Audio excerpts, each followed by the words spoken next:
Oke, hari keempat sebenarnya, cuman, waktu perkenalan pembukaan saya nggak hitung. Ini hanya hari ketiga dari, untuk teorinya. Hari ketiga untuk Crane Inspector BNSP, ya, pembekalan. Oke, di sini nggak banyak akan kita bahas ya, teknik inspeksi crane, inspeksi crane, kemudian evaluasi dan rekomendasi, dan terakhir laporan hasil pemeriksaan. Ya, seperti biasa, kita metodenya diskusi, tanya jawab. Jadi, silakan nanti saya akan bertanya, dijawab. Kemudian kalau pertanyaan lagi, silakan tanya. Kalau saya bisa jawab, saya langsung jawab. Kalau enggak, mungkin jadi PR. Ya, kita mulai aja langsung yang pertama. Pertanyaan ini sebenarnya untuk membuka pola pikir ya. Karena menurut hasil studi belajar, seorang itu akan lebih mudah memahami kalau di-trigger dengan suatu pertanyaan. Ini beda kalau kita langsung apalagi satu arah aja ya. Menjelaskan teoritis banget. Itu kebanyakan para peserta pelatihannya mungkin pemahamannya nggak sampai 50%. Tapi kalau kita ditanyakan sesuatu, maka ada respon kan, otak kita ikut berpikir.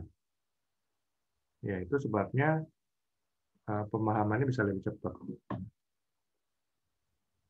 Dan kita juga kalau mau lebih pintar menguasain suatu teori atau materi, coba latih dengan pertanyaan-pertanyaan. Ya, daripada membaca tok, mendingan selesai dibaca ada yang penting-penting Anda buat pertanyaan. Ya. Lalu mungkin jawabannya Anda taruh di sebaliknya. Nanti tes sendiri diri Anda ya. Anda menjawab pertanyaan-pertanyaan, kalau lupa kan ada jawabannya. Itu lebih cepat ya. Teknik untuk belajar sendiri juga kayak gitu. Kita bisa belajar sendiri kalau kita membuat satu list pertanyaan. Intinya yang hal-hal yang penting ya. Sehingga kita akan lebih mudah memahami, mengetahui dan memahami materi tersebut. Oke, pertanyaan pertama, mengapa crane diinspeksi?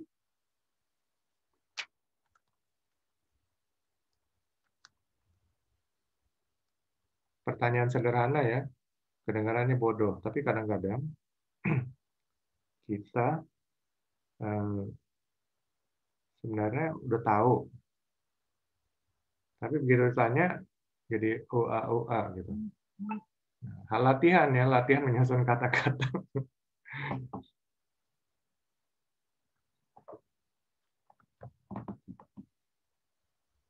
Mengapa crane diinspeksi?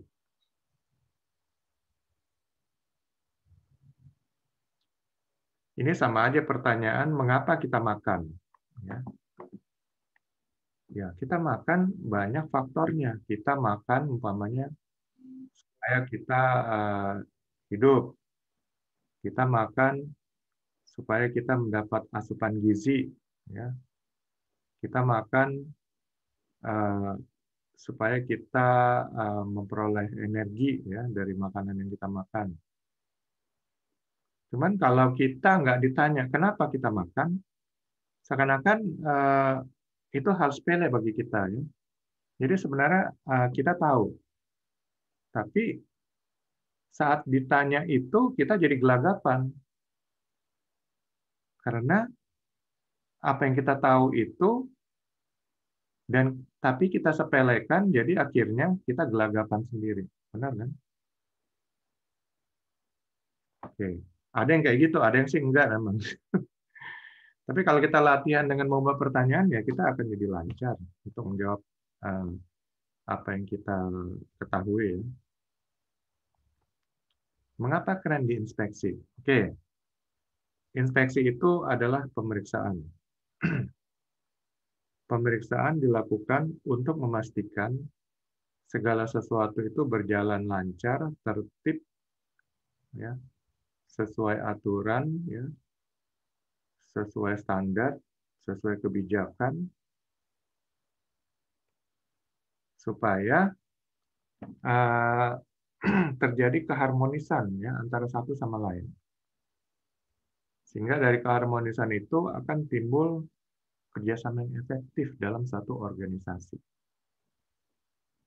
Kalau ada salah satu bagian dari organisasi tidak efektif, maka dia akan menimbulkan dampak kepada yang lain. Nah, sehingga dampak ini biasanya bersifat negatif. Akhirnya yang lain akan ikut. Dan kalau kita biarkan tanpa pemeriksaan, seluruh organisasi telah terinfeksi. Dan akhirnya pemulihannya akan lebih lama. Jadi sebelum infeksi itu menyebar, kalau kita periksa langsung kita bisa kendalikan, ya, cut, sehingga tidak menyebar. Nah, begitu juga dengan peralatan.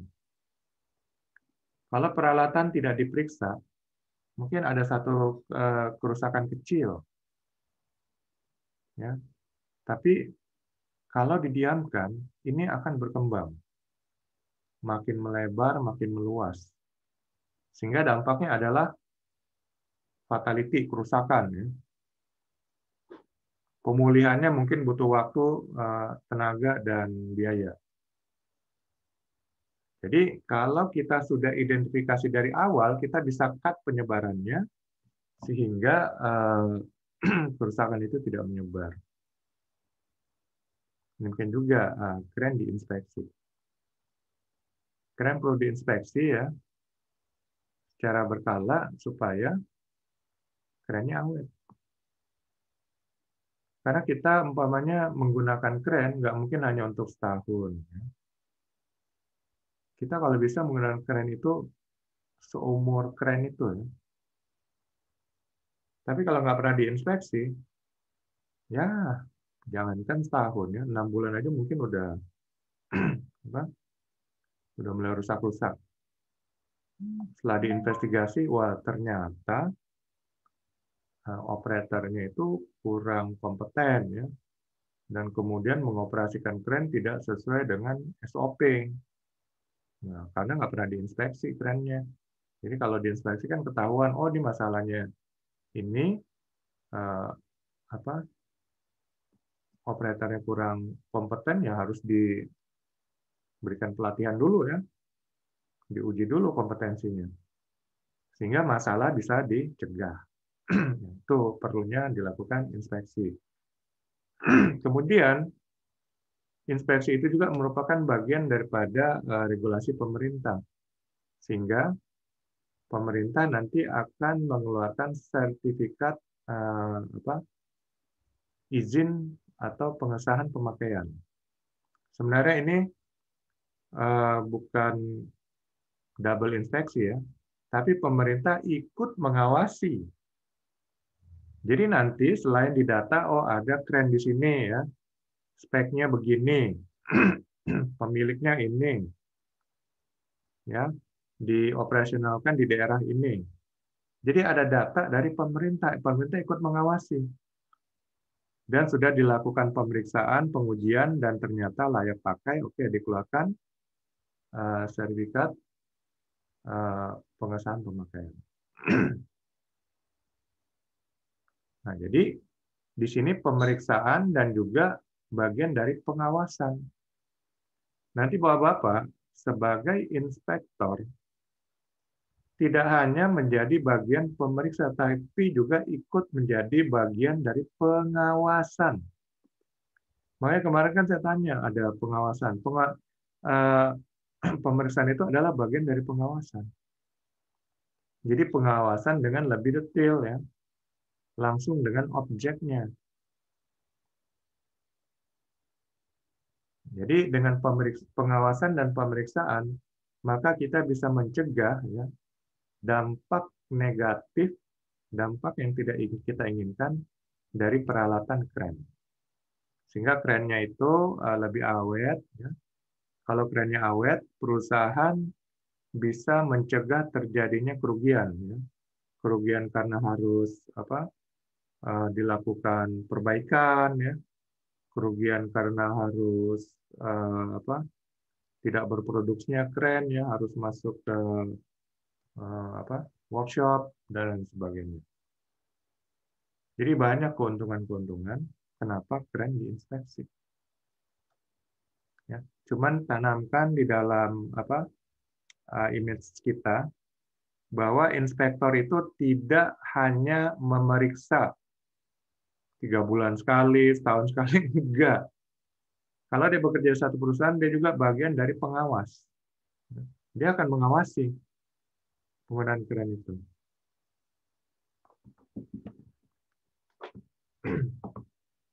Oke, yang kedua, apa saja jenis inspeksi pada kren?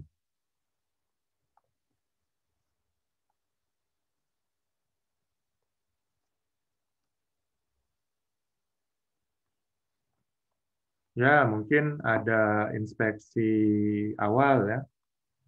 Ada inspeksi awal saat kren itu baru diterima dari pabrik. Sebenarnya di pabrik itu juga sudah dilakukan inspeksi, ya. Sehingga pabrik begitu ini layak pakai langsung mengeluarkan sign QC, ya, quality control. Berarti kualitasnya sudah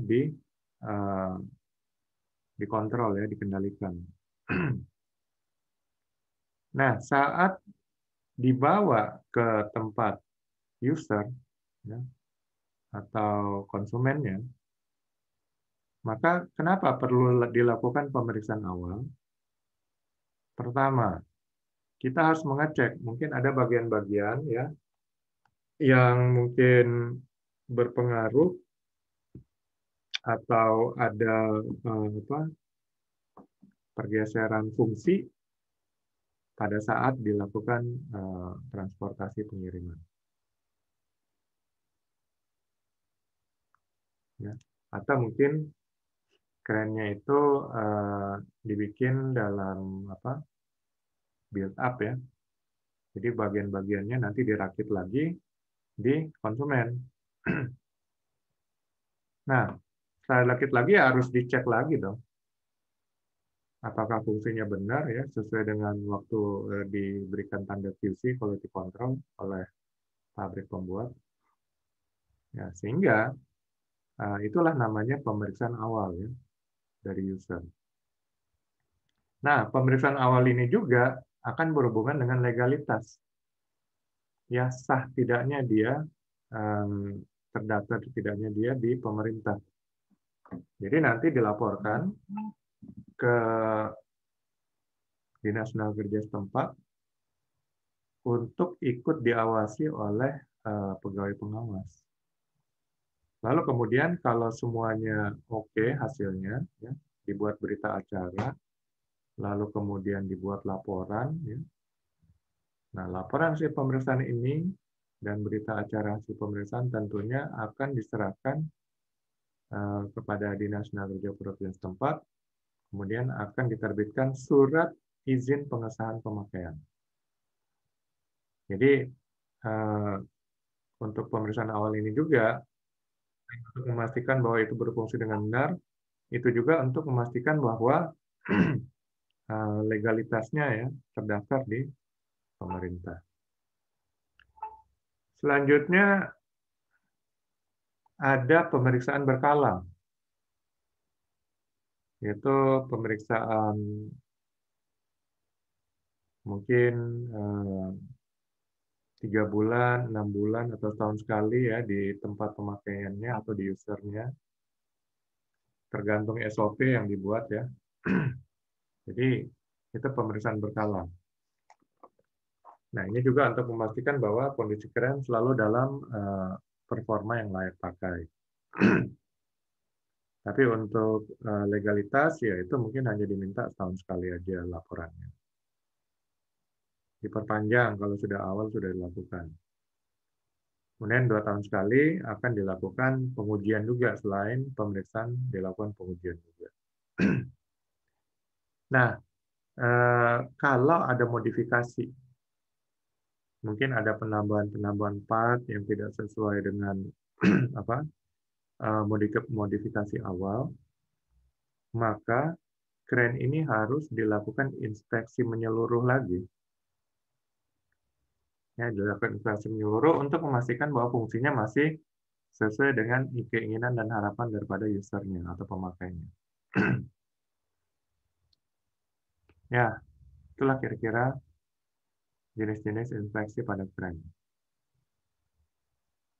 Ada pertanyaan?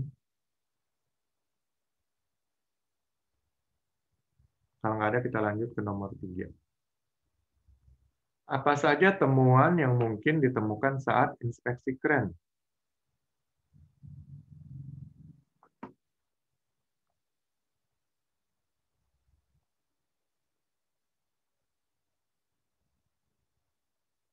Ya, temuannya mungkin banyak ya.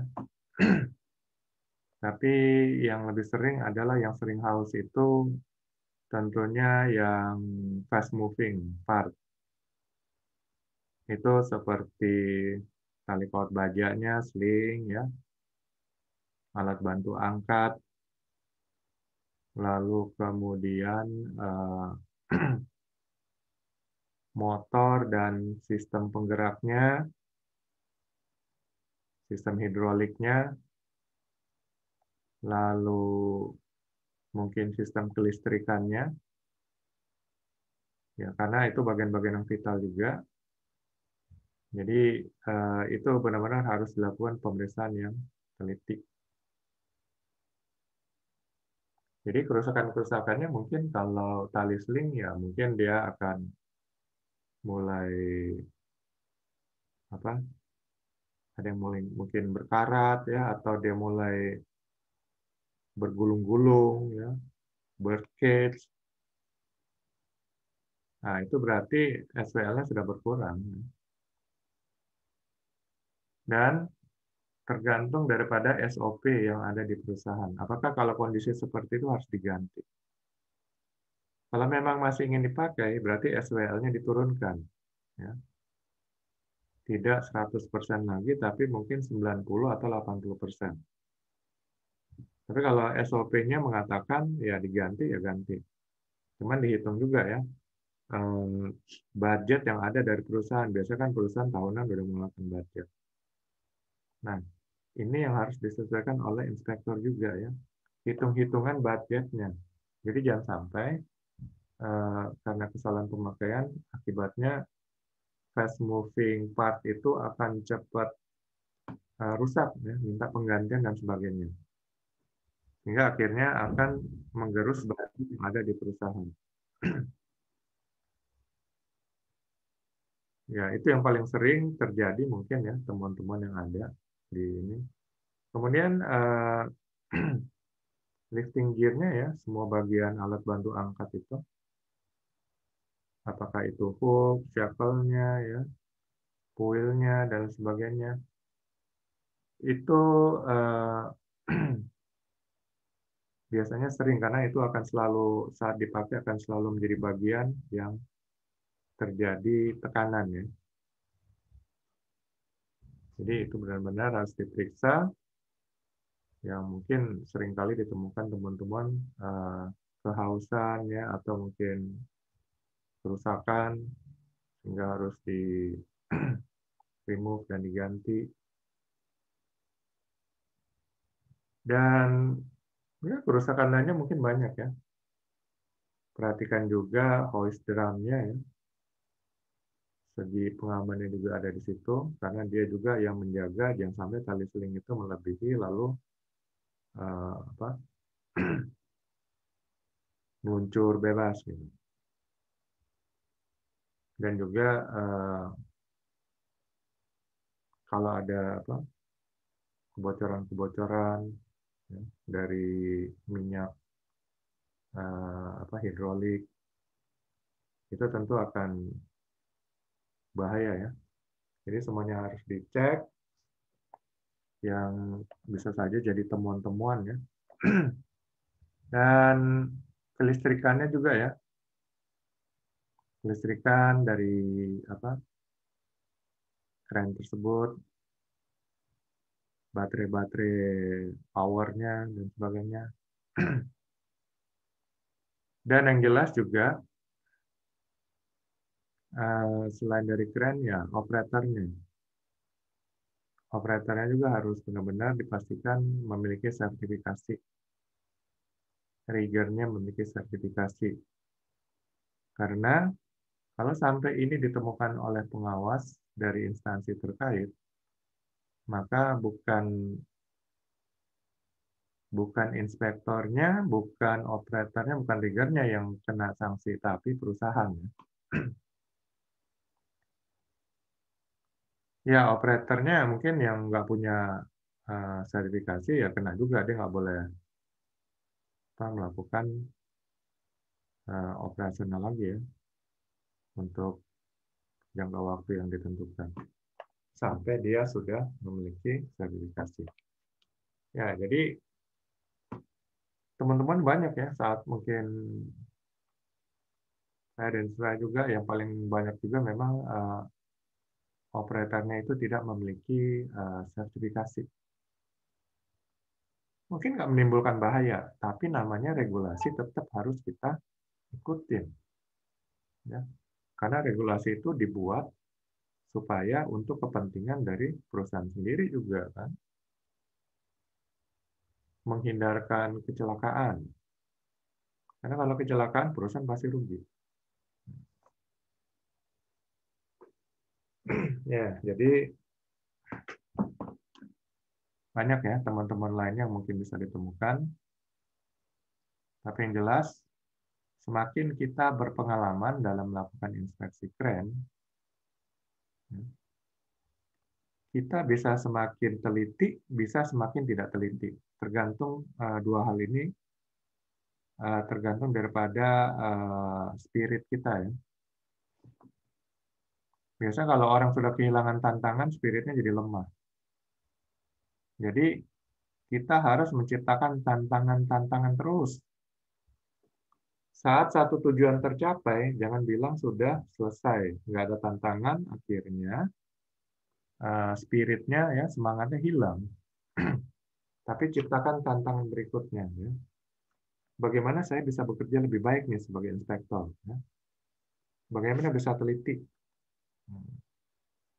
Jadi ciptakan tantangan sendiri ya, sehingga spirit dan semangat itu selalu hidup walaupun kita sudah makin pengalaman.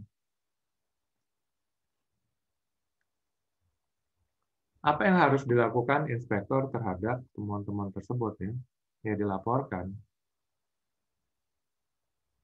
Dilaporkan untuk ditindaklanjuti. Yang tindak mungkin bukan inspektor ya, tapi mungkin mekanik, bagian maintenance ya, dari workshop dan sebagainya.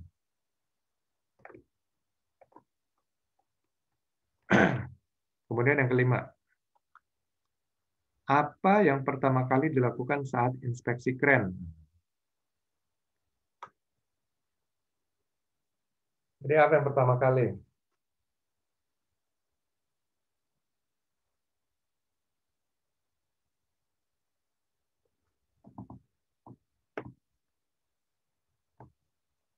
Pak Del, apa yang pertama kali kita lakukan saat inspeksi kren?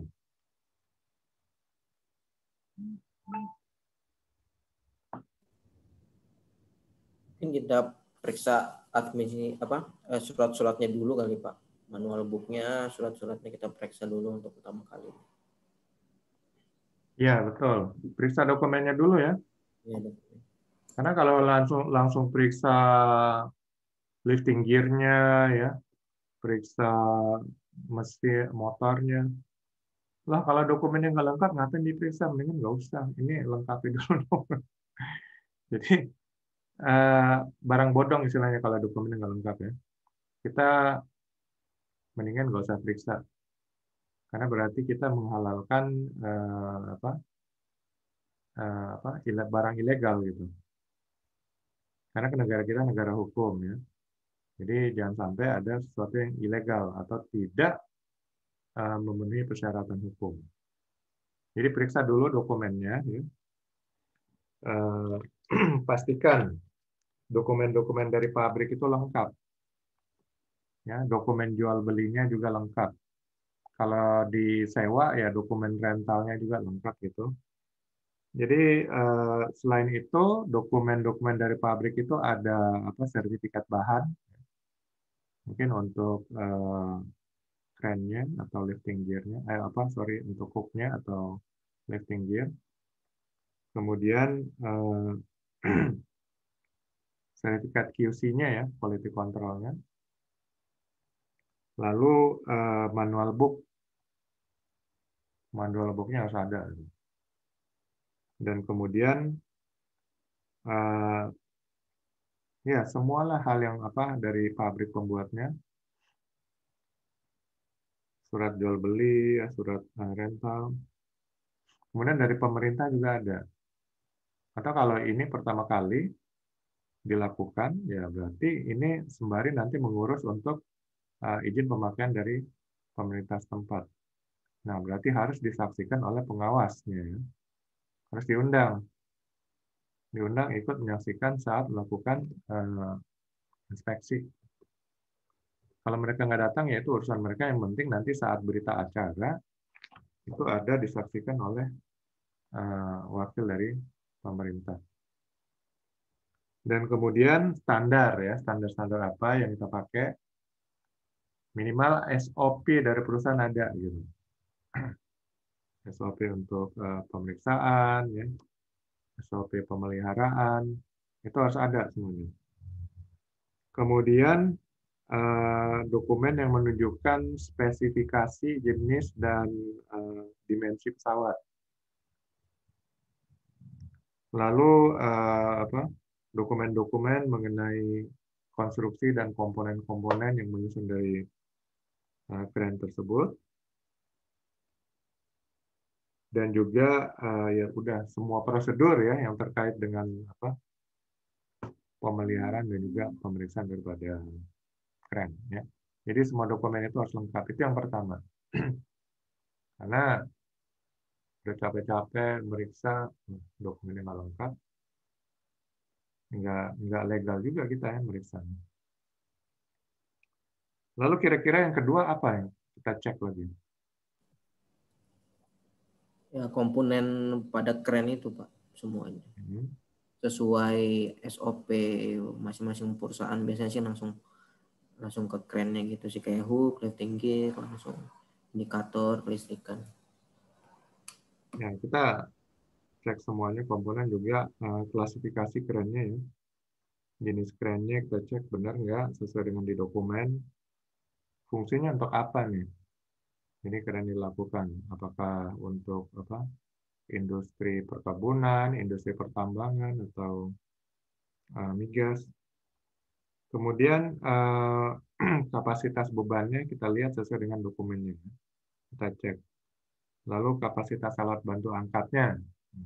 Kita identifikasi semuanya. Jadi semuanya sambil kita catat ya dalam catatan kita untuk dibuat laporan. Kemudian seterusnya, yang penting juga adalah faktor keselamatan kerja. Ya. Jadi hal ketiga yang kita periksa adalah faktor keselamatan kerja. Apa aja itu faktor keselamatan kerja? Cuaca Pak, medan atau trek. Itu pasti dilakukan. Ya. Tapi saat pemeriksaan sih kita nggak tergantung cuaca. Saat operasional mungkin tergantung. Ya, Berarti itu ada di SOP. Periksa ada SOP-nya nggak? Jadi perusahaan harus menyediakan SOP ya, sehingga operasional dari kren itu dapat dilaksanakan dengan aman dan selamat. Kalau nggak ada di SOP, ya, kalau nggak ada SOP berarti nanti saat cuaca buruk, angin kencang, ya bisa aja dia lakukan karena nggak ada prosedurnya, prosedur standar. Operator kan bekerja berdasarkan prosedur standar. Kalau disalahkan dibilang, lo prosedurnya nggak ada, jadi kami bebas aja. Bisa aja kan, ngeles kayak gitu. Jadi harus ada prosedur standar ya, cara mengoperasikan kren. Itu untuk keselamatan, karena biasanya di prosedur standar itu faktor keselamatan itu yang diutamakan. Kemudian ada JSA. Jadi setiap melakukan pengoperasian kren ada analisa keselamatannya. Lalu ya ada apa Pak Dim? Ada lifting plan mungkin, kemudian di JSA itu biasanya ada WMS-nya, work method system-nya biasanya terlampir di situ semua, agak lengkap biasanya kalau untuk operasional keren ini. Ya, nanti ada lifting plan, ada manajemen resikonya juga ya. Jadi kalau ada masalah angin kencang, pengendaliannya apa? Apakah di stop atau bagaimana dan seterusnya. Kemudian ada prosedur emergensi. Kalau terjadi keadaan darurat ya, umpamanya seling putus dan sebagainya, tindakannya apa gitu. Jadi orang udah tahu harus bertindak apa kalau terjadi keadaan darurat. Kalau nggak ada emergency plan-nya, ya orang pada bingung. Waduh, kok bisa gini nih? Kenapa nih? Kenapa? Panik semuanya kan. Tapi kalau ada emergency plan, ya siapa melakukan apa udah jelas. Jadi nggak perlu nanya-nanya lagi. Wah, tugas siapa nih? Siapa mau? Nggak ada saling tuduh-menuduh ya. Keburu korbannya mati karena nggak ditolong segera. Gitu. Jadi, ada emergency plan. Ini bagian dari faktor keselamatan. Ya. Kemudian setelah itu, baru kita catat ya, dan untuk buat laporan semua hal terkait keselamatan kerja. Jadi itu standar yang ada di SKK ini ya. Jadi keselamatan kerja itu penting sekali. Karena kalau terjadi fatality, itu semua pekerjaan itu dihentikan ya, sampai proses investigasi selesai. Jadi bisa dibayangkan berapa kerugian ditanggung oleh perusahaan gitu kan. Oke, itu 3 hal utama pertama yang dilakukan ya saat dilakukan inspeksi kren. Jadi memeriksa dokumen dulu, review dokumennya, klasifikasi kerennya, dan juga keselamatan kerjanya. Yang terusnya, ini sebenarnya hampir sama ya. Jadi pemeriksaan hook, lifting gear, sling, slewing part, sistem penggerak, sistem kelistrikan, indikator-indikator, load chart, boom, counterweight, peralatan pengaman. Jadi cara meriksa hook gimana caranya?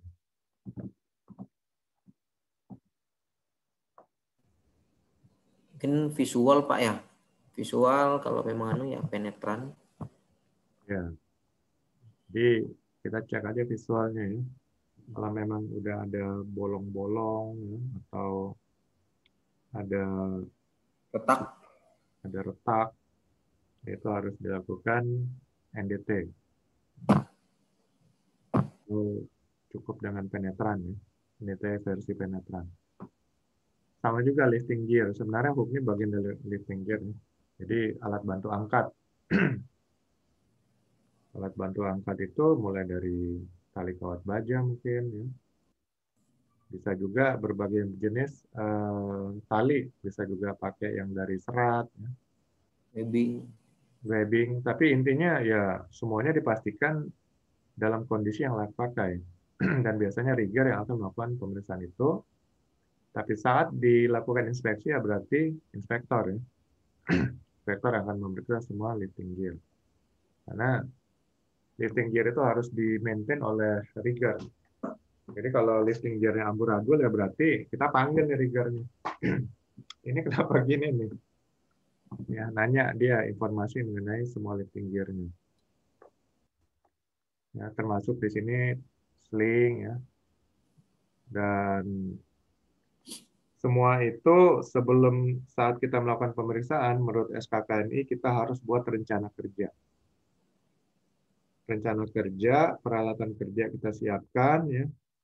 Baru kemudian kita lakukan pemeriksaan komponen, visual, Kemudian kalau perlu dilakukan tindakan pengujian lainnya sesuai standar.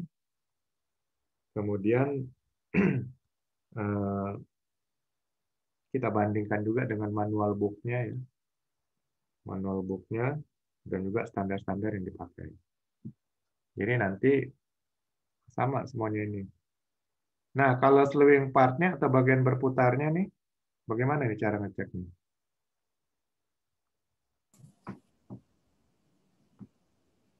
Tentunya kita suruh operator ya, dia melakukan proses pemutaran.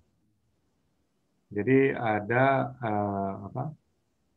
kren yang bisa berputar 360 derajat, ada yang mobile kren yang hanya bisa berputar 180 derajat. Nah, kita cek saat dia berputar itu, tentunya kalau ada sedikit masalah kita akan bisa dengar. Ya. Nah, kalau semuanya mulus berarti ya is okay. Tapi kalau ada sedikit bunyi-bunyi yang aneh, itu harus dicek. Ya, panggil mekanik, cek itu semua bagian dari slowing part-nya, baru mungkin bisa ditemukan penyebabnya gitu ya. Jadi memang tugas daripada inspektor ya bisa merintah-merintah. Kemudian sistem penggerak. Sistem penggerak ini apa nih?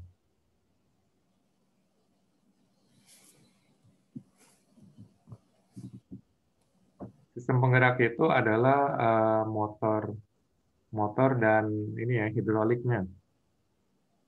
Jadi hidrolik digerakkan oleh motor dan juga motor juga ikut membantu pergerakan daripada hoist drumnya kemarin seperti kita sudah bahas.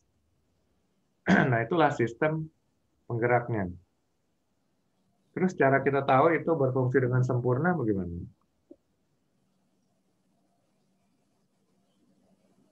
Ya kita mungkin coba operator ya menaik turunkan ini sling. Kita akan lihat ya hoist drumnya juga berputar dengan baik ya, tidak ada bunyi yang aneh-aneh ya. Kemudian kita cek di sekitar sistem hidroliknya tidak ada tumpahan minyak, semuanya bersih, mulus. Lalu motor penggeraknya kita cek juga ya, kapasitasnya berapa segala macam, penggeraknya apa, bahan bakarnya mungkin, kita foto dan sebagainya. Nah, kalau motornya itu kita cek ya, kalau dikasih beban sedikit, apakah ada sedikit perubahan. Biasanya motor kan kalau tanpa beban dia akan mungkin pergerakannya lebih cepat. Lalu kalau dikasihkan beban, dia akan mungkin sedikit bergerak lebih lambat. Nah, kan kedengaran ya bunyinya. Kalau ada bunyi yang aneh-aneh, mungkin ya kita perlu cek lebih lanjut. Kemudian intinya sama juga ya, kita tetap buat rencana kerja ya untuk memeriksa slowing part, sistem penggerak ya, lalu peralatan kerja ya terkait untuk memeriksa slowing part, sistem penggerak, lalu manual book-nya ya, kita cek juga terkait untuk bagian berputar dan sistem penggerak, dan juga standar-standar yang digunakan oleh perusahaan ya, apakah SOP atau standar internasional dan sebagainya. Sama juga dengan sistem kelistrikan ya. Ini sistem kelistrikan biasanya pakai apa ini? Kalau keren. Kayak aki biasanya, aki Pak. Ya, sumber dayanya pakai aki ya. Iya. Nanti akinya sama seperti mobil itu selalu di-charge oleh motor kan. Ya, sama seperti mobil ya, saat dihidupkan akinya di-charge. Saat mesin dihidupkan. Gitu juga nih, saat kren dihidupkan, motor bergerak, berfungsi, itu aki juga di-charge di situ. Nah, berarti akinya ini harus di-maintain ya. Karena biasanya aki kalau tidak digunakan beberapa waktu lamanya, dia akan isinya berkurang. Kalau isinya sampai 0 ya akhirnya bisa rusak berarti komponennya. Jadi harus diisi, di charge ulang. Kemudian sistem kelistrikan itu juga berarti kita cek ya kabel wire-nya, kabel-kabel. Tidak ada yang terkelupas gitu. Iya, mungkin ada yang terkelupas, ada yang apa? Mungkin bisa juga kabel udah mungkin mau putus atau apa, ya cek. Jadi sebelum malah putus jadi masalah ya karena hasil inspeksi kita bisa mencegah gitu. Min plusnya di aki juga harus ada karet itu Pak, yang hitam sama merah itu biasanya. Ya, itu juga aki dibersihkan ya segala macam ini. Jadi istilahnya inspeksi ini sambil kita bagus-bagusin lah. Kalau tempatnya kotor ya suruh mekanik bersihin atau apa. Jadi jangan hanya asal inspeksi atau apa. Ini untuk inspeksi internal ya. Tapi kalau inspeksi kita jadi inspektor ya mungkin kita hanya kasih rekomendasi nanti di laporan bahwa ruang motor, ruang ini apa, sistem hidroliknya kotor, nah, dibersihin. Kita aja jadi kasih buat note catatan. Kemudian indikator. Nah, indikator ini juga kita nanti kerjasama dengan operator ya untuk ngecek umpamanya. Saat beban tertulis nggak indikatornya berapa gitu kan. Lalu mungkin seperti yang Pak Raja bilang kemarin, Winnie indikatornya ya, sensor anginnya biasanya juga ada, nah itu dicek. Lalu biasanya indikator juga akan menunjukkan ini posisi boomnya ya, posisi kemiringan berapa derajat ya, kemudian ada jeepnya ya, dinaikkan sampai berapa meter, dan seterusnya. Itu semuanya ada di indikator. Lalu indikator saat dinyalakan dia mungkin ada ya, saat dimatikan. Nah itu semua kita cek. Jadi berfungsi nggak indikatornya? Jangan sampai kren yang udah nggak ada indikatornya masih juga difungsikan ya, karena mungkin akan berakibat hal-hal yang buruk gitu. Kemudian load chart. Nah, bagaimana cara kita ngecek load chart ini? Yang kita cek di kabin operator Pak, biasanya harus sesuai lah sama manual booknya dia, jadi bukan locat line krennya dia gitu, jadi harus sesuai sama kren tersebut. Nanti kita cocokkan saat pengetesan itu biasanya sih, sesuai Ya, enggak locat yang ditempel. berarti saat kita lakukan pengujian ya, pengujian beban, mungkin baru kita bisa buktikan load chart-nya ini benar gitu. Ya, kita bisa bandingkan juga dengan manual book-nya. Karena kadang-kadang mungkin antara operator itu load chart-nya tukar-tukar gitu. Jadi kren yang ini load chart-nya pakai ini ketukar. Jadi kan menyesatkan nantinya. Kemudian kita cek boom. Nah, bagaimana cara inspeksi untuk boom? Apakah kita perlu naik satu-satu melihatin gimana nih? Biasanya sih disuruh panjangin boom aja misalnya Pak. Disuruh kalau mobile mungkin panjangin di apa agak kasih rendah gitu ya. Daripada ditinggiin gini masa kita manjat gitu. Jadi di apa dalam posisi 0 derajat baru kita bisa ngecek kan. Melihat apakah ada perkaratan, ada pembengkokan ya. Jadi jangan sampai bom itu bengkok karena akan mengurangi apa, kekuatannya juga. Kita boom, kita cek ya perpanjangan boomnya, jeepnya segala macam. Lalu ya pastikan kalau umpamanya ada retak-retak juga mungkin perlu kita cek lebih lanjut.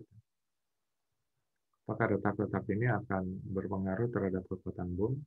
Kalau perlu pakai penetran test. Berarti kalau crawler keren sebelum terinstall tuh satu-satu kita cek Pak ya berarti ya?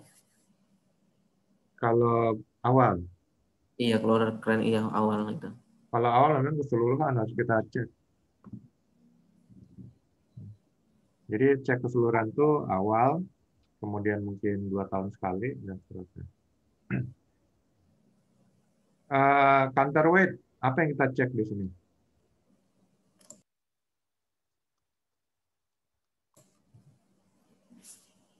Jumlah beban yang sesuai sudah ada di kren apa belum gitu ya, Pak ya? Apakah sudah ada di kren tersebut atau Ya, kita berarti cek ya. Jadi biasa kan counterweight itu berupa balok-balok ini, baja.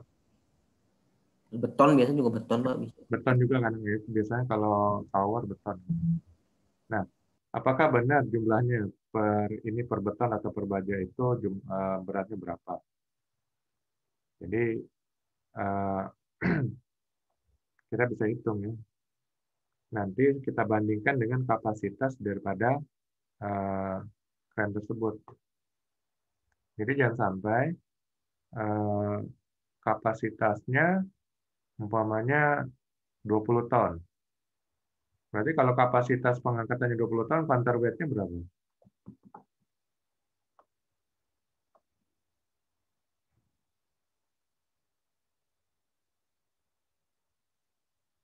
Counterweight-nya nggak boleh kurang dari 20 ton ya. Benar nggak?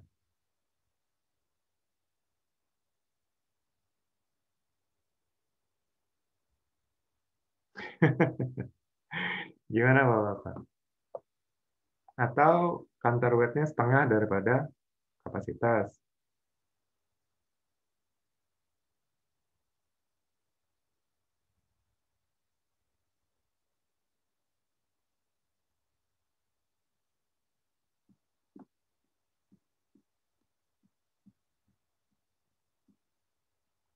Ini kan counterweight penyeimbang ya. Karena kalau umpamanya baik mobile maupun tower crane itu ngangkat beban, kalau nggak diseimbangkan, apa yang terjadi?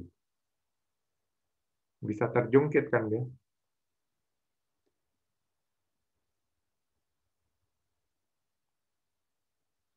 Ya, dia bisa terjungkit, terbalik gitu.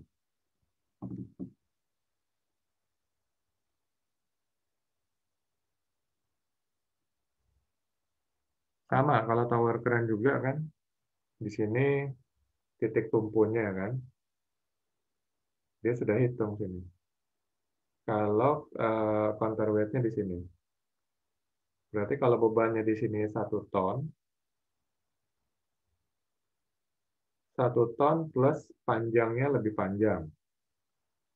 Nah, di sini lebih pendek, bebannya berapa? Counterweight-nya. Harus lebih besar daripada beban yang panjang lebih panjang kan? Ya, karena gaya sama dengan massa kali jarak. Sorry, massa kali jarak. Jadi kalau massanya umpamanya 1 ton, jaraknya 10 meter, 10 kali 1. Di sini jaraknya 1 meter, maka counterweight-nya harus 10 ton. Benar nggak gitu? Supaya terjadi keseimbangan.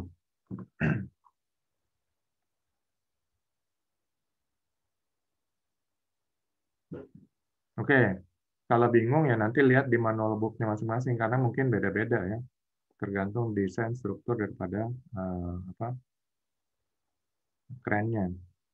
Jadi nanti akan dijelaskan di manual book biasanya eh, maksimal berapa pengangkatan counterweight-nya itu sudah didesain berapa. Berapa berat counterweight-nya dengan kapasitas daripada kerennya. Itu akan seimbang gitu. Yang terakhir peralatan pengaman.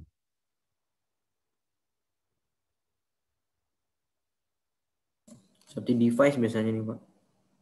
Apa aja itu contoh peralatan pengaman? Safe load indikator, anti box, Load indikator ya, wind indikator juga peralatan pengaman itu. Terus safety light saat itu, lidahnya hook itu Pak. ya pakai yang safety latch itu. Kalau hoist drum itu masuk ke peralatan pengaman nggak? Drum. Ya, dia ada peralatan pengaman karena kalau slingnya meluncur terus nggak bisa ditahan oleh hoist drum. Jadi situ ada peralatan pengaman yang bisa ngerem gitu ya. Apalagi peralatan pengaman? Anti to block. Ya, Anti to block. yuk blok. Yang anti to blocknya Pak, yang ada di atas hooknya. Di atas hook ya. Yang pas di bawah daripada ujung boom. Anti to blocknya. Oh ya, penguncinya ya. Ya supaya boomnya itu tidak jalan terus ke belakang Pak. Oh iya, oke. Batasan daripada boom. Iya, iya.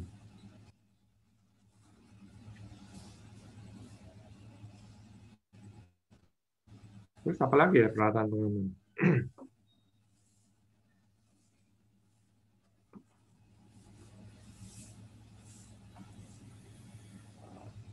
Ya, intinya nanti lihat di manual book mungkin peralatan pengaman antara satu kren dengan kren yang lainnya ya, agak beda-beda ya. Jadi kita bisa lihat di manual book tentu akan tunjukkan safety devices, peralatan pengamannya apa aja.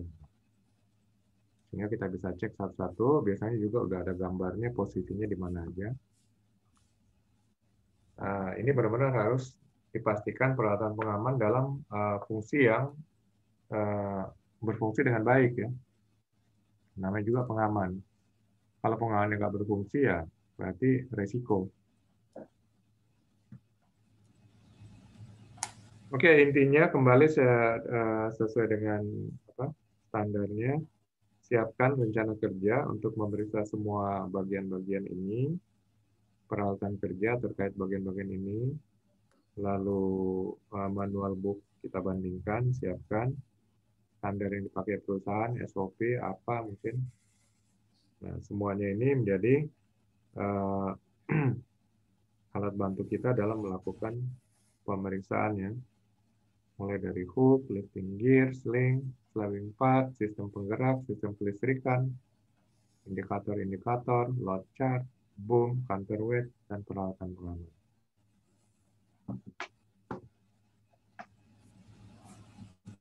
Nanti mungkin kalau sama asesor, ya kalau ditanya minimal bisa jelasin bagaimana apa itu lifting gear ya, bagaimana pemeriksaannya, apa itu sling, apa itu slewing part, dan sebagainya. Lalu setelah kita lakukan pemeriksaan ini, ya semuanya dalam kondisi layak pakai, selanjutnya adalah kita melakukan pengujian unjuk kerja. Nah, bagaimana cara melakukan pengujian unjuk kerja?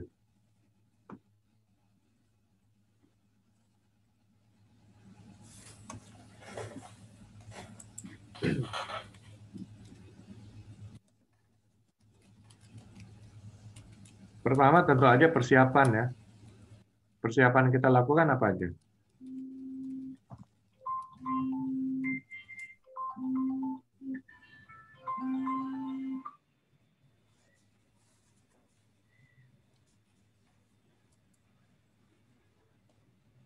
Persiapannya ya tadi ya, menyiapkan standar-standar yang kita pakai, kemudian metode kerjanya, lalu rencana kerja, peralatan kerja, area kerja saat pengujian diamankan. Kemudian kita lakukan uji fungsi selesai manual book, kita lakukan operasional tanpa beban dulu. Setelah operasional tanpa beban, kita lihat ya bagaimana unjuk kerjanya. Lalu mulai dengan uji beban.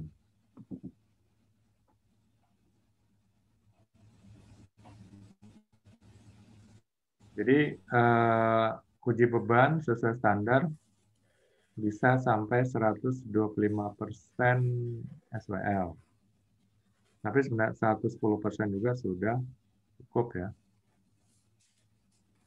Jadi kalau SWL-nya 2 ton, ya, berarti kita lakukan pengujian beban sampai 2,2 ton. Jadi banyak alat-alat yang kita bisa pakai untuk menguji beban. Ya. Sudah banyak alat, kita pakai aja alat tersebut untuk uji beban.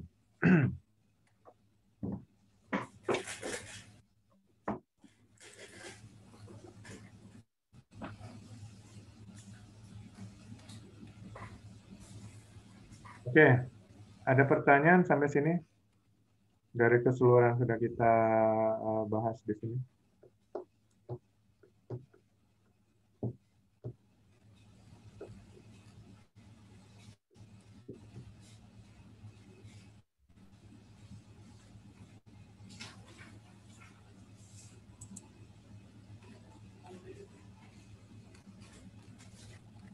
Nah, untuk kalau nggak ada, kita lanjut.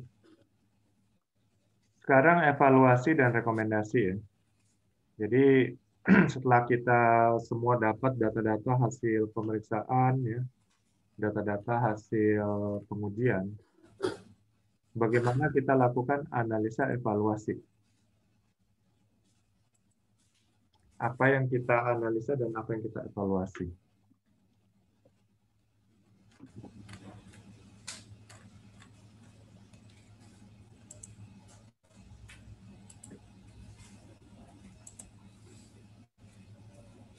Ya, biasanya kalau kita analisa adalah mengolah data untuk menghasilkan satu informasi.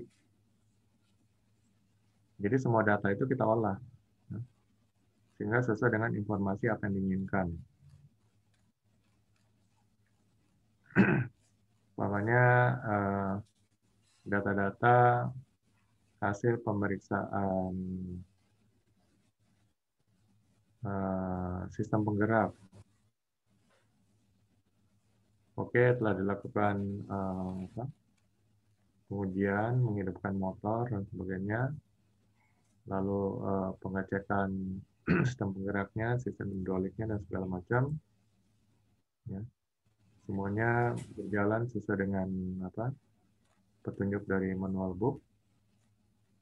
Tidak ada keanehan-keanehan atau kelainan-kelainan yang ditemukan. Ya. Kalau ada ya kita catat. Temukannya kelainan bunyi yang enggak keras, asing atau apa.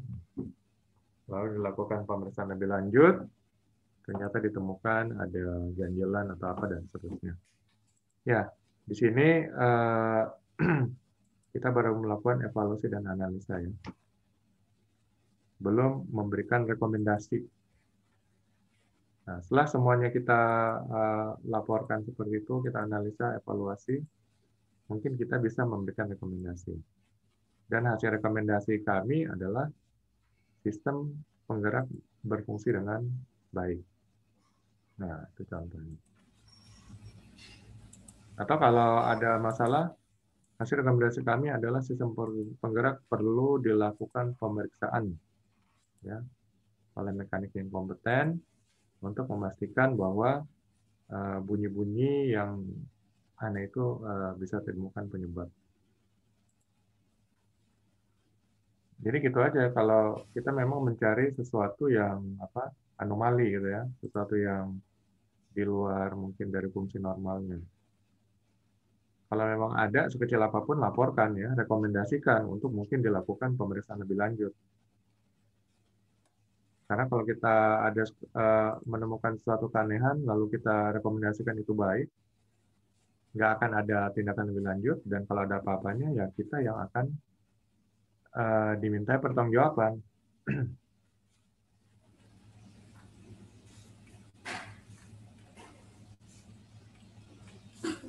Jadi nanti rekomendasi per komponen, kemudian terakhir rekomendasi keseluruhan.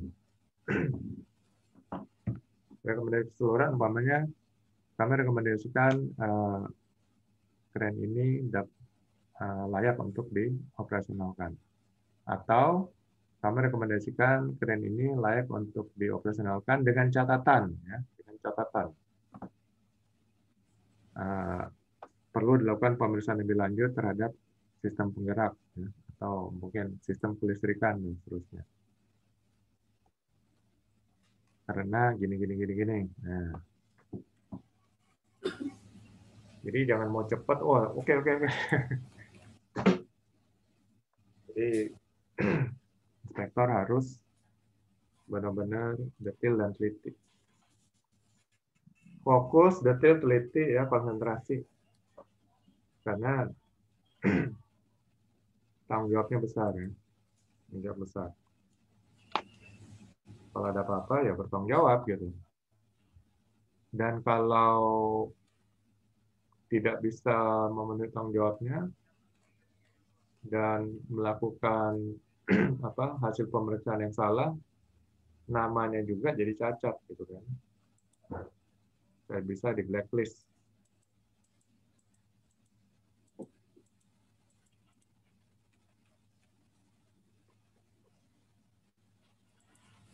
Oke, evaluasi dan rekomendasi, ada tambahan atau pertanyaan?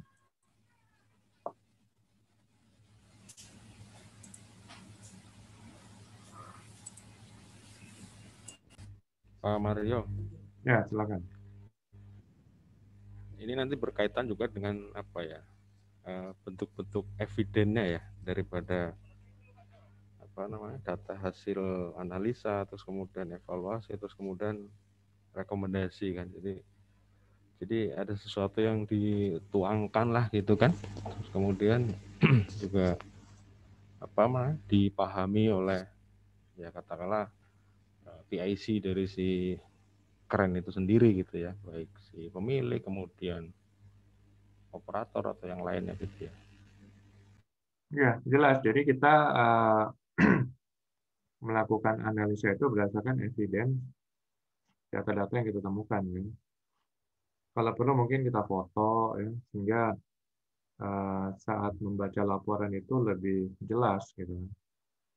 Jadi di foto, kalau ada sedikit temuan penyimpangan-penyimpangan ya, atau anomali.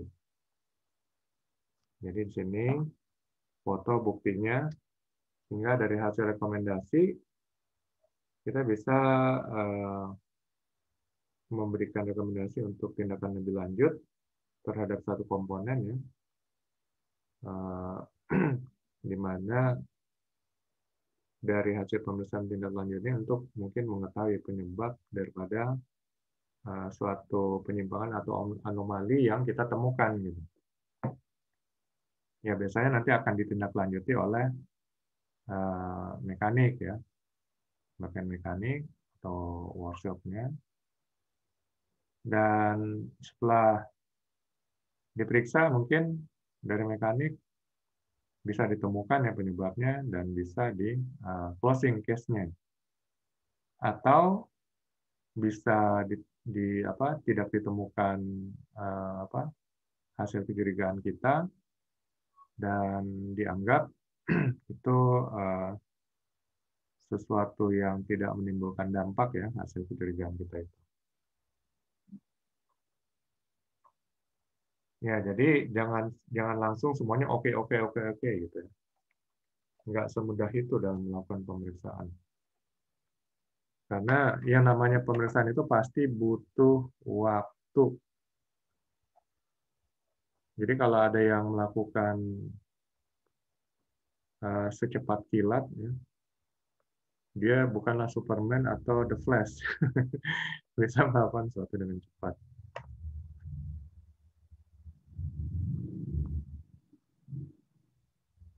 Tapi kadang-kadang orang berpikir juga, ya, saya dibayar segini, waktu saya yang keluarkan, wah, kayaknya nggak cocok. Kalau mikir bayaran lagi ya salah. Mikir bayaran itu dari nego awal gitu ya. Kalau kita udah setuju ya berarti lakukan pekerjaan kita dengan profesional gitu. Kalau nggak setuju ya dari awal gitu.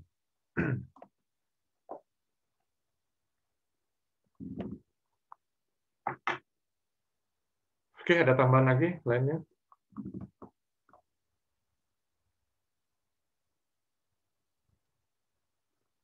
Kalau nggak ada, kita lanjut ke laporan hasil pemeriksaan. Oke, bagaimana cara membuat laporan hasil pemeriksaan? Apa saja yang kita laporkan? Hasil inspeksi, kemudian foto, kalau ada foto-foto gitu Pak. Ya. Kemudian ada rekomendasi juga biasanya. Itu sih Pak, paling simpel itu aja sih. Ya, jadi semua yang kita periksa itu kita laporkan ya. Dokumennya ya kita laporkan, semuanya ada ya. Laporan lengkap dari pabrik, hasil QC, sertifikat bahan, ya, segala macam ada. Lalu dimensi pesawat dari pabrik. Kemudian setelah kita ukur ya ternyata sesuai gitu kan. Kita harus cek juga dimensi pesawat ya sesuai dengan data-data dari pabrikan. Jadi kalau ada penyimpangan ya berarti kita bisa lihat, wah ini mungkin ada suatu kerusakan karena dari hasil pabrik panjangnya segini, lebarnya segini, dimensinya tingginya segini, kok hasil pengukuran kita beda gitu. Jadi semuanya kita cek data dari pabrik, hasil pemeriksaan kita berapa, pengukuran kita, dimensinya dan seterusnya. Kemudian kita foto secara keseluruhan. Nah, kemudian kita mulai laporkan ya mulai tadi ya. Identifikasi jenis kren, fungsi, kapasitas beban, kapasitas alat angkat kita laporkan juga. Faktor keselamatan ya, tadi kita sudah buat laporan, kita tambahkan laporan di situ ya. Mulai dari SOP-nya, JSA ya. Kemudian lifting plan-nya, manajemen risiko, prosedur emergensi, semuanya kita laporkan. Lalu kita mulai dengan semua pemeriksaan, pemeriksaan struktur, hook, lifting gear-nya, ya, tali baja, bagian yang berputar, sistem penggerak, sistem kelistrikan, indikator-indikator, load chart-nya, boom, counterweight, peralatan pengaman. Hasil pemeriksaan kita laporkan yang jelas, detail, hasil analisa evaluasi kita laporkan, kemudian rekomendasi ya per komponen tadi apa, lalu kemudian rekomendasi secara keseluruhan. Apakah itu kita katakan layak untuk dioperasikan ya, atau layak untuk dioperasikan dengan catatan dan seterusnya, atau tidak layak untuk dioperasikan. Dan kemudian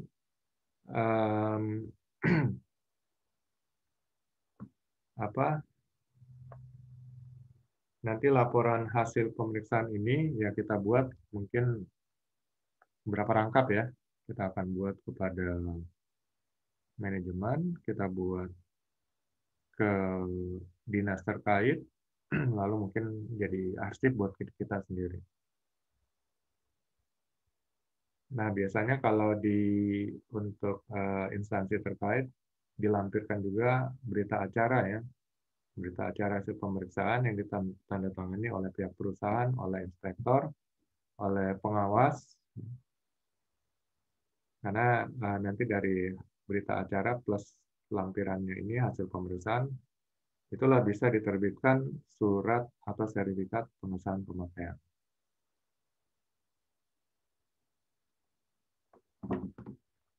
Ya, gitulah kira-kira laporan hasil pemeriksaan. Ya, jadi pokoknya kita tambahkan foto-foto ya, karena akan lebih memudahkan ya bagi orang yang membaca laporan ini dengan disertai foto-foto, hasil analisa dan hasil evaluasi serta rekomendasi gitu. Oke, ada yang ditambahkan untuk pembuatan laporan hasil pemeriksaan?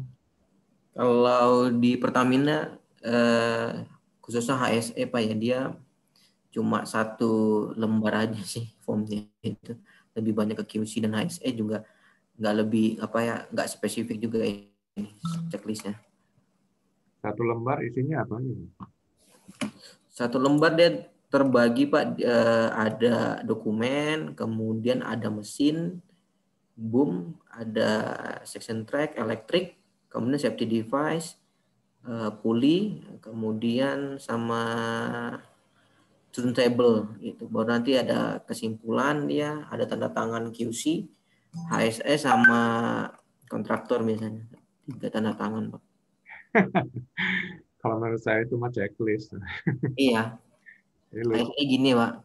Yang namanya laporan itu lengkap dong. Laporan itu lengkap, namanya laporan. Iya. Jadi itu checklist sih. Tapi nggak apa-apa kalau emang Checklist. prosedurnya pakai checklist saja, lalu checklistnya disahkan dengan tanda tangan, ya itu memang standar mereka ya. Iya. Kalau menurut saya sih yang namanya laporan, bahkan kalau ada beberapa ini laporan itu sampai 2000 halaman. Mabok itu bacanya. Mabok Pak itu, Pak. 2000. Iya. Kata TA. Tapi enggak ya tergantung lah ya jenis laporan singkat mungkin ya. Kayak laporan upacara, upacara selesai, laporan selesai. Nah, mungkin gitu kali ya. Jadi nggak mau repot-repot gitu. Ya oke aja. Cuman ya kalau dari di dinas itu akan minta laporan lengkap ya.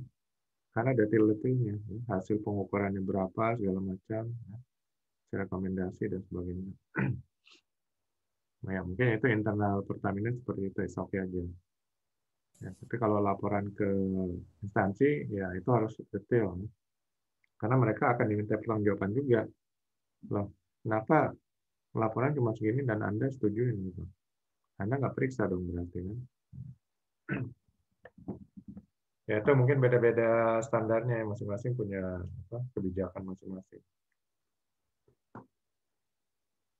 Oke, ada lagi yang ingin ditanyakan, ditambahkan mengenai ini, laporan hasil pemeriksaan?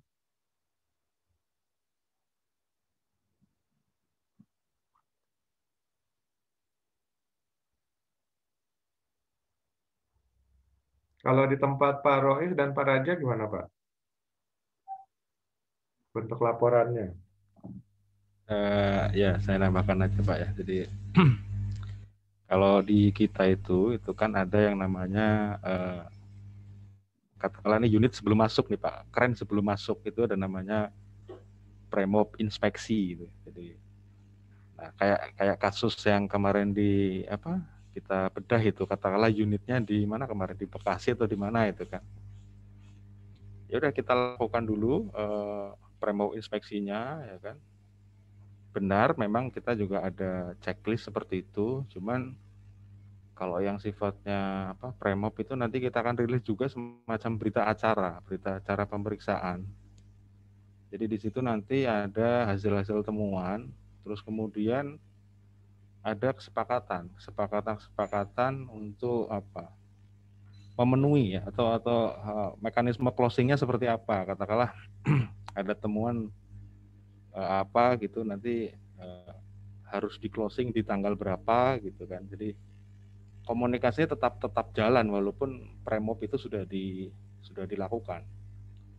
Terus kemudian nanti pada saat sampai unit ke lokasi pun kita akan lakukan reinspect karena kan tidak menutup kemungkinan proses mobilisasi itu juga sangat berpengaruh terhadap unit ya. Jadi kalau untuk di kami seperti itu. Terus kemudian monthly bulanan kita juga akan lakukan inspeksi juga untuk HE ya, terutama untuk kren gitu. Kurang lebih gitu Pak Mario. Oke. Ya, jadi tiap perusahaan punya prosedur ya, prosedur pemeriksaan masing-masing, kemudian prosedur standar pembuatan laporan, biasanya sudah ada formnya juga. Ya memang mungkin itu laporan ya, hanya berupa singkat. Jadi sebenarnya hanya berupa suatu semacam bukti.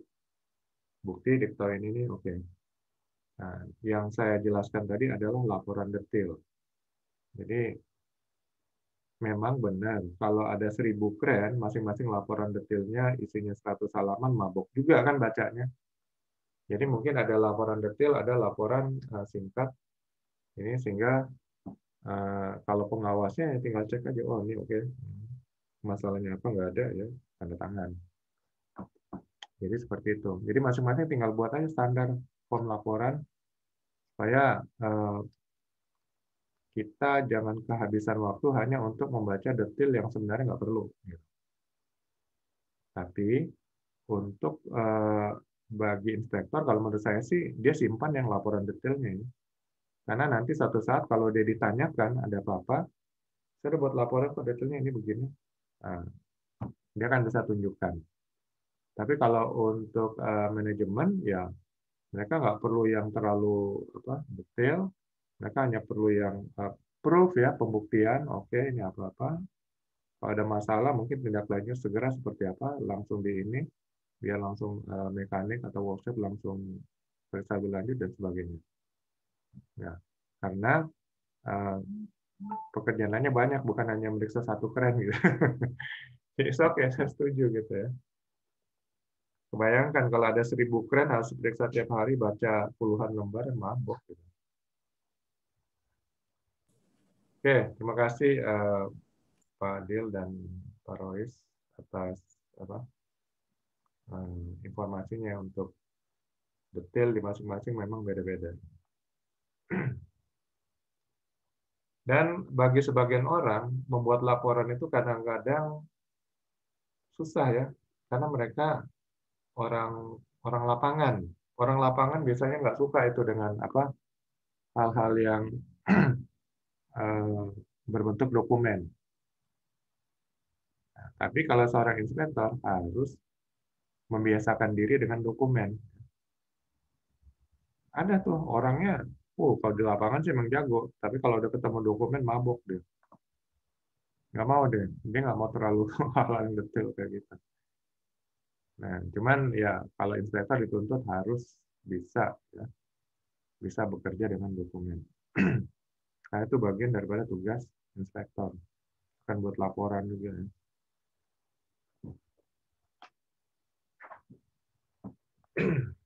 Oke, silakan kalau masih ada yang kita mau bahas ya terkait materi ini keseluruhan. Karena ini sudah selesai, besok mungkin Bapak-Bapak tinggal menunggu jadwal ujinya jam berapa.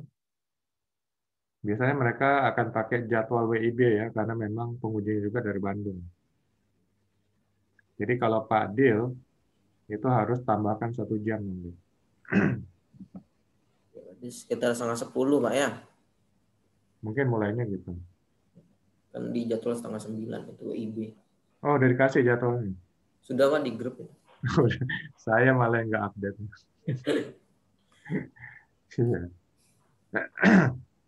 Ya, tinggal banyak-banyak baca-baca lagi ya, siap-siap untuk latihan menjawab pertanyaan. Hanya 18 poin aja kan Pak yang ditanyain.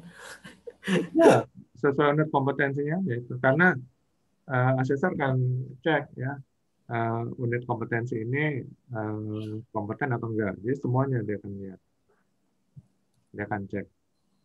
Tapi biasanya kalau dilihat semuanya udah pengalaman di ini, udah ngapain dia cek semuanya, dia ada yang kayak gitu ya.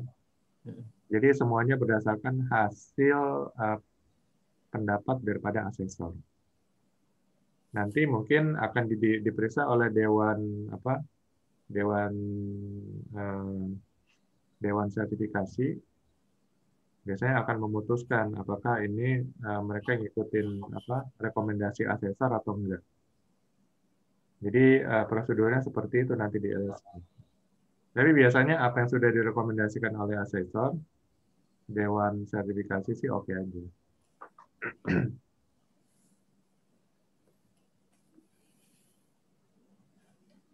Oke, kalau sudah ini berarti udah tahu jam-jamnya ya. Sudah Pak. Cuma yang maju pertama belum tahu. Ah gitu. Nah, Oh, belum ditentukan jadwal masing-masing. belum. Oh, gitu. Cuma umumnya aja, generalnya aja. Iya. Saya juga asesor ya. Jadi kalau saya ngajar, saya nggak bisa jadi asesor. Kalau saya jadi asesor, saya nggak boleh ngajar. Kalau saya ngajar, saya nggak boleh jadi asesor. Pak Mario, Ya, tadi balik ke materi ya, apa ya. yang perlu dilakukan inspektori keren gitu. Atau saya yang kelewat ya, tapi tadi nggak bahas katakanlah tire-nya atau mungkin apa crawlernya gitu, kayaknya nggak ini ya. Oh iya, itu berarti bagian daripada sistem pengaman ya, peralatan pengaman. Mungkin aparnya ya, harus ada itu di apa ruang operator. Iya iya Pak. Ya sorry itu kelewat peralatan pengaman dan ya wajib sekarang yang mobil aja sekarang wajib harus ada ini apa apar.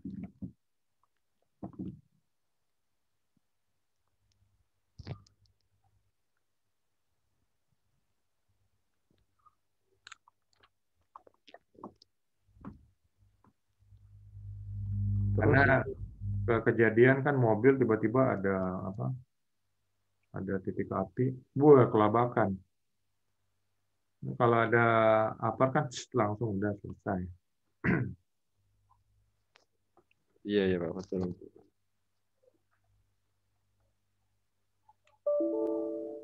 Pak Mario, Ya.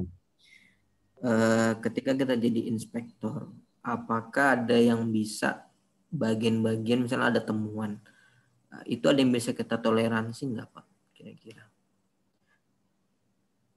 Kalau soal keselamatan nggak ada toleransi. Oke.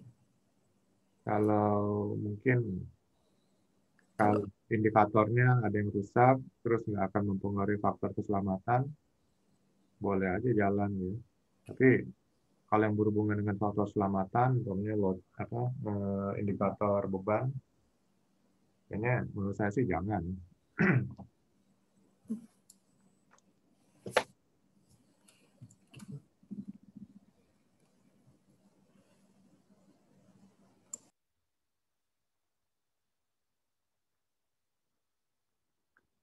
Ya, Bapak-bapak masih ada yang ingin ditambahkan atau ditanyakan? sama ini Pak Mario mungkin apa di luar yang apa inspeksi ini ya. Jadi kita memang nggak ini ya, nggak apa pembahasan ataupun detail kaitannya apa standar atau kode-kode yang dari internasional gitu Pak ya. Ya, itu ada mungkin karena beda-beda. Mungkin perusahaan Bapak pakai standar ASME, yang lain pakai standar API. Jadi kita nggak khusus di sini membahas mengenai ini standar. Tergantung dari perusahaan nanti pakai standar apa, itu aja nanti yang ditekunin, Pak. Kita nggak khusus membahas mengenai standar. Karena kalau di apa di perusahaan sudah punya SOP, itu juga bisa dijadikan standar. Nah, standar itu kan kemarin kita sudah bahas adalah acuan. Jadi kalau apa di perusahaan punya acuan untuk melakukan inspeksi, ya itu aja dijadikan standar. Ya. Gitu. Jadi di Indonesia juga SNI nggak, walaupun standar nasional Indonesia nggak dipakai. Makanya pemerintah lalu buat ada SNI wajib. Nah itu yang wajib untuk diikutin. Gitu. Jadi standar itu memang sebenarnya nggak wajib, cuman ya itu hanya penuntun supaya kita melakukan pekerjaan kita atau produk kita itu berkualitas gitu. Nah, itu fungsinya standar ya. Dan juga acuan kalau kita nggak punya cara sendiri, kita ngacunya ke standar. Ya. Jadi jangan kebingungan, kayak orang bingung lalu harus disuruh pegangan gitu kan karena kebingungan. Nah, kalau udah ada kita nggak punya standar ya pakai acuan standar yang ada supaya nggak kebingungan. Tapi kalau perusahaan udah punya standar, SOP itu standar. Ya acuannya kayak SOP aja. Cuman ada beberapa perusahaan yang menginginkan pakai standar ini, ya. Itu kita ikutin. Ya, berarti kita harus pelajari dulu standarnya. Cuman kalau nggak ada spesifik disebut dimension harus pakai standar ini, ya kita pakai standar yang umum aja. Karena standar yang dipakai oleh perusahaan SOP itu adalah standar juga. Namanya standar kan acuan.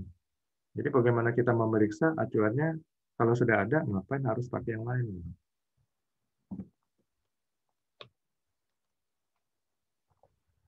Gitu Pak ya. Ya, baik Pak.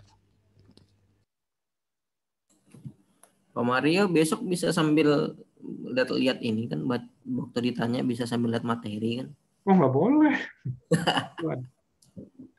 Aturan nggak boleh, ada buku atau ada orang lain nggak boleh. Jadi ruangan harus sendiri. Ya itu saya pernah disertifikasi juga sama BNSP. Jadi bilang kalau mau lihat aja, tapi jangan terus-terusan, bilang gitu, nggak apa-apa. Ya, itu kembali tergantung asesor. Asesor, iya sih. Kalau asesornya baik ya beruntung Iya. sekali. Ya mudah-mudahan adalah Pak Mario pilihkan asesor yang baik. Tapi biasanya LSP ini asesor baik-baik semua. Baik.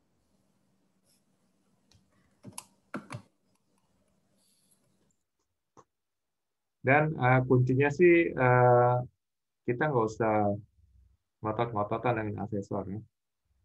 Karena asesor tuh punya ego juga. Kalau kita ngotot-ngototan, dia egonya baik ya dia bikin BK-BK semua itu hak dia juga. Walaupun ada sumpah asesor ya dia harus jujur. Tapi kan kalau udah kita bikin dia sakit hati, susah juga jadinya.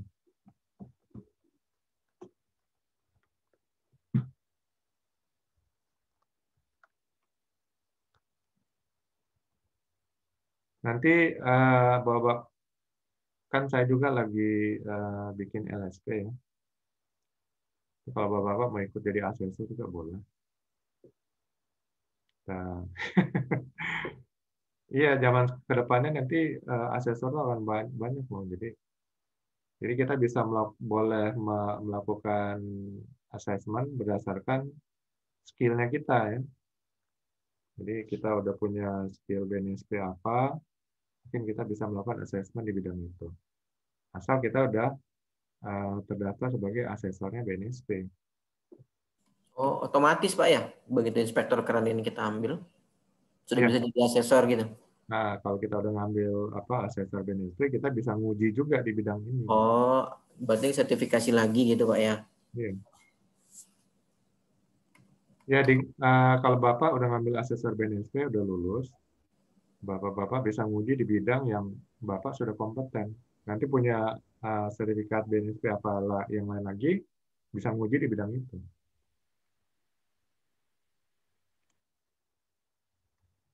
Saya pernah ngambil asesor tahun 2018. Cuman waktu itu LSP GMBE ini bilangnya 4 hari. Oh, 4 hari bisa. Ternyata tetap aja nggak boleh, harus 5 hari. Saya udah pesan tiket Senin hari kelimanya. Ya. Akhirnya saya nggak ikut. Lebih sayang tiket hangus gitu. Karena ada keperluan juga emang saya makanya planning. Akhirnya nggak dapat kan. Nah, tahun 2020, tahun kemarin, sebelum wabah, ya, bulan Februari, saya ikut lagi di Bandung sama LSP. Jadi, selesai 5 hari. Memang itu ikut asesor itu harus begadang-begadang. Karena tugasnya itu banyak, berat banget.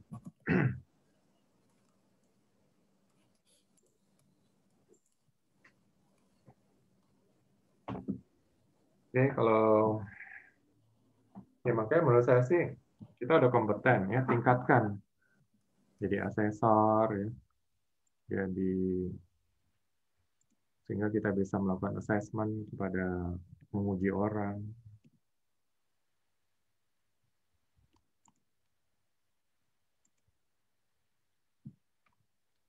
Oke, masih ada lagi pertanyaan atau pendapat?